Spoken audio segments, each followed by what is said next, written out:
चारों देखिए, आज राजधानी दिल्ली की बात करें तो 70 विधानसभा सीटों पर जो मतदान की प्रक्रिया है देखिए वो स्टार्ट हो चुकी है और 2 घंटे पूरे हो चुके हैं जब जो ये वोटिंग की प्रक्रिया है उसे स्टार्ट हुए। वहीं एक बार जल्दी से देखिए इस विधानसभा सीट की आपको तस्वीरें दिखा देती हूँ कि देखिए ये बाबरपुर विधानसभा सीट का पोलिंग बूथ है, जहां पर आप सिक्योरिटी की बात करें तो दिल्ली पुलिस के जो कर्मी है देखिए वो आपको यहाँ पर दिखाई देंगे। बाबुलपुर विधानसभा सीट की मैं जरूर बात करूं तो देखिए यहाँ पर दिल्ली सरकार के जो मंत्री हैं, पर्यावरण मंत्री गोपाल राय, वो इस सीट से चुनाव लड़ रहे हैं। वहीं बीजेपी के कैंडिडेट की बात करें तो अनिल कुमार वशिष्ठ हैं। कांग्रेस की बात करें तो हाल ही में आम आदमी पार्टी से आए कांग्रेस ज्वाइन करने वाले वो उन्हें जो है इस सीट से जो है बतौर कैंडिडेट बनते उतारा गया है। देखिए फिलहाल 2 घंटे ही हुए हैं दिल्ली में वोटिंग की प्रक्रिया स्टार्ट हुई है, लेकिन जो लोगों की अगर हम भीड़ की बात करें तो देखिए वो सुबह 7 बजे से ही देखी जा रही है। लीडर्स की, पॉलिटिकल लीडर्स की अगर मैं बात करूं चारू, तो सुबह 7 बजे से ही तमाम जो पॉलिटिकल लीडर्स हैं वो अपने अपने पोलिंग बूथ पहुंचकर उन्होंने मतदान किया है। थोड़ी देर पहले ही जो कांग्रेस के लीडर है राहुल गांधी, उन्होंने मतदान किया है। कांग्रेस नेत्री साथ ही साथ उम्मीदवार बात करें अलका लंबा, संदीप दीक्षित, बीजेपी के लीडर्स की बात करें माधुरी स्वराज, इसके साथ ही तमाम जो नेता है वो एक एक करके पहुंच रहे हैं, मतदान कर रहे हैं। इसके साथ ही साथ सोशल मीडिया प्लेटफॉर्म के जरिए भी जो एक अपील है देखिए वो की जा रही है। तमाम मुख्यमंत्री बीजेपी की जो है वो अपने सोशल मीडिया हैंडल से जो है अपील कर रहे हैं कि ज्यादा से ज्यादा तादाद में अपने घर से बाहर निकले। और अभी चालू सिर्फ 2 घंटे हुए और 2 घंटे में काफी अच्छी भीड़ जो है पोलिंग बूथ के बाद देखी जा रही है। इसके अलावा देखिए बात करें, एक और बात जो है चालू इस बार में पॉइंट में जोड़ना चाहूंगी, प्रधानमंत्री नरेंद्र मोदी की।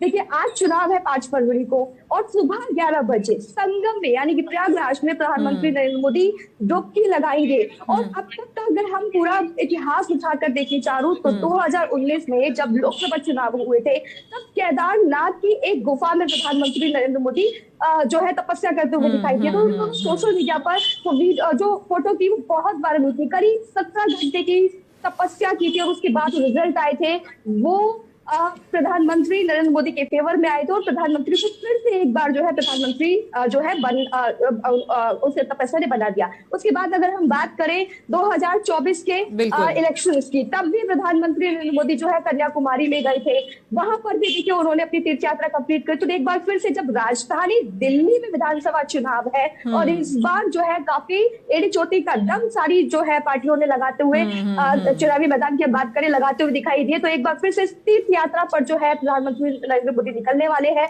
11 बजे संगम में डुबकी लगाएंगे और 25 साल बाद की क्या ये तपस्या बीजेपी के लिए खत्म होगी, इस पर बहुत बड़ा सवाल जो है बना हुआ है। क्या दिल्ली की जनता 25 साल का जो ये वनवास है बीजेपी का, क्या वो खत्म करेगी या फिर आम आदमी पार्टी पर फिर से जो है भरोसा करके दोबारा से आम आदमी पार्टी की सरकार बनाएगी, या फिर कांग्रेस की जो सीटें पिछले 10 साल से हम बात करें तो 0 पर आकर कीमत जाती है, क्या वो सीटें बढ़ेंगी इस बार? ये तमाम तरीके के सवाल है। लेकिन इसी बीच देखिए आम आदमी पार्टी की बात करें तो उनके एक विधायक पर FIR हो चुकी है आचार संहिता का उल्लंघन करने को लेकर। और दूसरी तरफ बात करें, हालांकि ईवीएम को लेकर अभी किसी तरीके की जो शिकायत है वो नहीं आई है, लेकिन एक व्यक्ति के, एक शख्स के 2 बार वोट करने की जो शिकायत है वो देखी गई है। इसके अलावा देखिए चारू में बात करूं तो आम आदमी पार्टी के नेता का ये कहना है कि जो उनकी स्कीम है, फ्री वाली स्कीम, फिर चाहे वो 2100 रुपए महिलाओं को देने की बात हो या फिर ई रिक्शा की सुविधाओं की बात करें, तमाम जो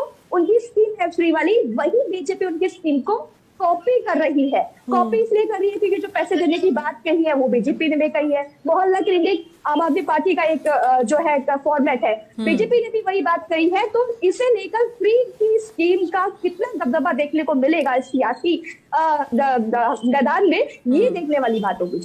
बिल्कुल ठीक आपने ज्योति, और बात की आपने 25 साल के वनवास की, फिर चाहे कांग्रेस की बात करें, भाजपा की बात करें, आम आदमी पार्टी की बात करें, जिस तरीके से चुनाव प्रचार दिल्ली में हुए हैं, सभी जो स्टार प्रचारक है, जो बड़े दिग्गज नेता हैं, बड़े चेहरे हैं, फिर चाहे वो अलग अलग राज्यों से क्यों ना हो, वो सभी यहाँ पर चुनाव प्रचार करने के लिए पहुंचे थे।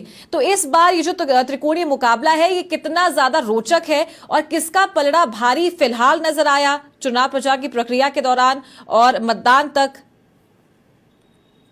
बिल्कुल, देखिए चुनाव प्रक्रिया और चुनाव प्रचार की अगर मैं बात करूं, किसका पलड़ा सबसे ज्यादा भारी रहा। देखिए चुनावी मैदान में तीनों ही पार्टियों ने अपना पूरा दमखम जो है निभाते हुए दिखाई दिया, पूरे दमखम के साथ चुनावी मैदान में उतरी। चाहे कांग्रेस की पार्टी की बात करें, आम आदमी पार्टी की बात करें, बीजेपी की बात करें, बीजेपी ने अपने तमाम केंद्रीय मंत्रियों और बीजेपी शासित प्रदेशों के जो मुख्यमंत्री थे उन्हें चुनावी मैदान में उतार दिया। दिल्ली के सातों जो सांसद थे वो चुनावी मैदान में उतरे, प्रचार करते हुए दिखाई दिए। कांग्रेस की बात करें तो राहुल गांधी, प्रियंका गांधी, मल्लिकार्जुन खड़गे समेत तमाम जो कांग्रेस के नेता थे वो चुनावी मैदान में प्रचार करते हुए दिखाई दिए। और तीनों ही पार्टियों की हम बात करें तो तीनों पार्टियां एक दूसरे पर आरोप प्रत्यारोप की राजनीति भी यहाँ पर करते हुए दिखाई दी। लेकिन सबसे बड़ा मुद्दा जो बीजेपी दिल्ली के चुनाव की हम बात करें तो वो यमुना का जो पानी, जो दूषित पानी है वो यहाँ पर बनते हुए दिखाई दिया। क्योंकि देखिए हर साल छठ पूजा जब होती है और पूर्वांचली सबसे ज्यादा तादाद में दिल्ली में रहते हैं, और ऐसे में उन सीटों पर जब पूर्वांचली रहते हैं यमुना का पानी हर साल गंदा मिलता है। हालांकि अरविंद केजरीवाल ने सबसे बड़ा वादा किया था कि जब उनकी सरकार दोबारा बनेगी 2019 में तो वो यमुना का पानी को साफ करेंगे। लेकिन 2019 भी निकल गया और दूसरी बार की जो उनकी सरकार का कार्यकाल था वो भी निकल गया और यमुना का पानी दूषित का दूषित ही रहा।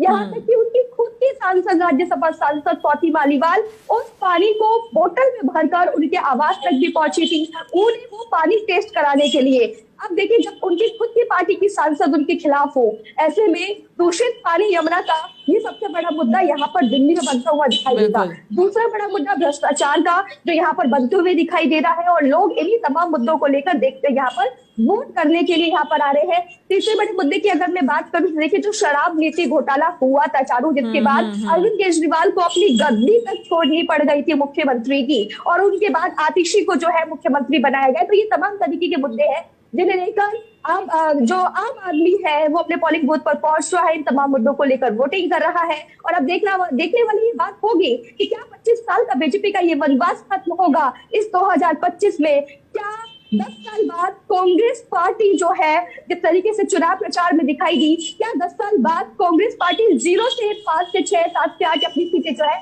बढ़ाने में कामयाब हो पाएगी, या फिर तीसरी बार आम आदमी पार्टी अपनी सरकार बनाने में कामयाब होगी। तमाम तरीके के सवाल हैं और इन्हीं सवालों को लेकर आम आदमी पार्टी, बीजेपी, कांग्रेस, ये तमाम कांग्रेस के जो तमाम पार्टियों के लीडर्स हैं वो अपने सोशल मीडिया हैंडल से अपील कर रहे हैं कि वोट करें, जो सही मुद्दे हैं उन्हें लेकर वोट करें। और साथ ही साथ बयानों की भी बात करें तो बयानों की भी बौछार लगी हुई है। हर पार्टी अपने आप को, अपनी पार्टी को वोट करने की अपील कर रहा है, सही मुद्दों को देखते हुए अपील करने की बात कर रहा है। अब पूरा फैसला, क्योंकि जनता जनार्दन होती है चारों, और जनता ही ये जो फैसला है वो जनता करेगी कि किसको सत्ता पर काबिज या दिल्ली की जनता इस बार करने वाली है।